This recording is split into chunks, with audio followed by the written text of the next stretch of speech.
So this is me trying to get internet over Frontier's website. Kind of ironic, you need to go online to get internet. So something went wrong. Gee, I wonder what it is. Oh, the internet's cut out. Oh, that makes sense. Let's rewind here for a second as soon as I reconnect. So these are the different packages you can get from Frontier, starting from $32 and ending with $45. It starts out at 6 megabytes for $32, includes phone, unlimited calling to Canada, blah, blah, blah. And nothing else changes except for the actual speed of the internet, and 18 megabytes for $45. So, out of all these, which one am I getting? 6 megabytes. Not for 32, not for 45, but $87. Now, it's bad enough that we're paying almost triple what we should be paying. Well, more like double, but still. I've been on the phone with these guys for over 20 hours. The majority of that was in the waiting room with elevator music for like 20 minutes at a time. And then somebody finally answers, and we got to go through this whole rigmarole every single time. It's the same old thing, and every single employee told me something different that was wrong with my internet. So let me just at least start off by saying that my internet, when it's up, when it's working, it's giving me 6 megabytes, which is already uncalled for. But it's disconnecting every 5 minutes for about 90 seconds, coming back on. So I could barely even watch videos, let alone play games or do anything like that with this internet. So like I was saying, somebody finally answers the phone. It's another 45 minutes to an hour on the phone with these people. Trial and error, and they all tell me that they don't know what they're doing pretty much. Well, there was this one time, it was approaching about an hour on the phone with this lady. She was like, you know what, let me transfer you to another department. So I waited about 5 minutes. Guy picks up the phone. He's like, how may I help you? After an hour on the phone, it's what's called a cold transfer or something like that. Basically, they just transfer you to get rid of you. So I literally had to hang up. I was furious. Pretty much the past hour of me being on the phone and trying to figure something out, they dumped the case. It was dissolved. It was gone. So I'm back at square one again. And so I just decided to hang up because I just didn't want to deal with it at the moment. So I did talk to another lady today, and I did mention what happened there. And what she said to me, she accidentally told the truth is what happened. She said, well, if your call exceeds a certain amount of time, I think it was an hour, she said, we're not allowed to, I think it's warm transfer or something like that versus cold, meaning we're not allowed to transfer you to something productive. We're just going to dump you off at this random person who doesn't know your case, and you're going to have to start from square one. And this is just a tactic to get you to get off the phone because it costs them money to hire the employees that answer the phones, blah, blah, blah.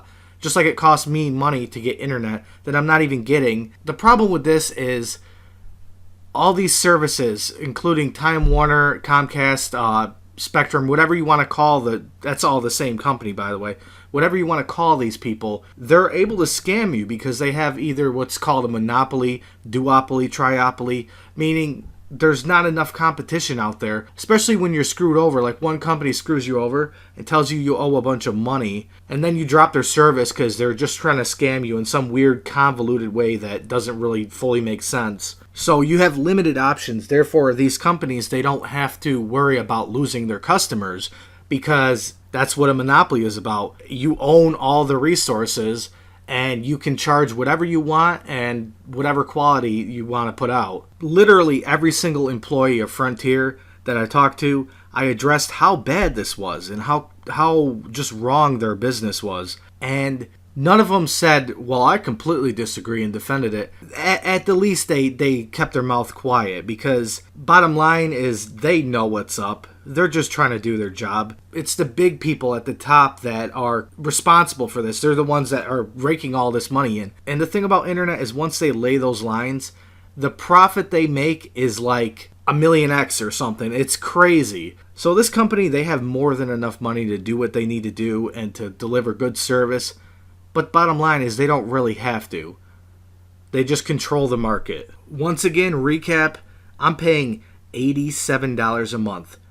Not for 18, not for 12, but for 6 megabytes. And not just 6 megabytes, but it's cutting out every 5 minutes for about 90-second intervals. Not only that, they've come down 4 times to my house to apparently try to fix it, even though they're not really doing anything from what I can see. So I'm not really positive on what I should do, because there's only 2 services where I live. One of them is the one I have that's screwing me over. The other one was one we previously owe money to because they scammed us money. We literally gave them money and they didn't credit us for it. So the only other option I really have is to move. And I don't really have that option because I'm mortgaging a house. And to move because of the internet, especially when I live in a pretty congested city, there's a lot of people in my city. So therefore the internet should be a little bit better than, say, a rural area. But people I know in rural areas are getting a better service than I am. I don't know why. So that's pretty much all I gotta say. And one idea I had is Elon Musk is taking on all these projects, going to space, Tesla cars, solar roofs. There's a niche for him to make his own internet company. He's big enough and rich enough to actually be able to do that. And pretty much it seems like it fits his agenda. He wants us all interconnected. He wants the AI and all that crap. And if you ever listen to him talk, it pretty much fits his agenda. He's all about the AI and interconnectiveness between all of us and the internet and all that crap. So I think he would definitely be down to do it. And honestly, it would probably be a more lucrative business than what he's already doing. I know he likes to do things that other people aren't doing, but what people aren't doing in my city is providing proper internet, and the amount of money they make is insane. He could become a trillionaire, literally. Not that I want to encourage monopolies or anything, but there are certain businesses that should go out of business due to their poor service, and this is definitely one of them. I mean, all of them, just about, because there's no fighting it. If you want internet, you're going to have to deal with this. So this video probably won't reach out to many people. This is my small channel that just started it. I'm not really concerned with subscribers, likes, all that. I just want to put a message out there, and maybe you'd like to share this with somebody who's having a similar problem. But like I said, this video probably won't get high in the algorithms, probably won't get many views, and you probably will never see it. Also, this video did not take me very long to make. It's not very edited. It's pretty much straightforward. So peace out, guys. If you ever had these problems yourself, just let me know in the comments. Let me know your story. I'll read a whole paragraph if, I don't get a million comments. I probably won't get many comments, if any, though. Peace out, guys.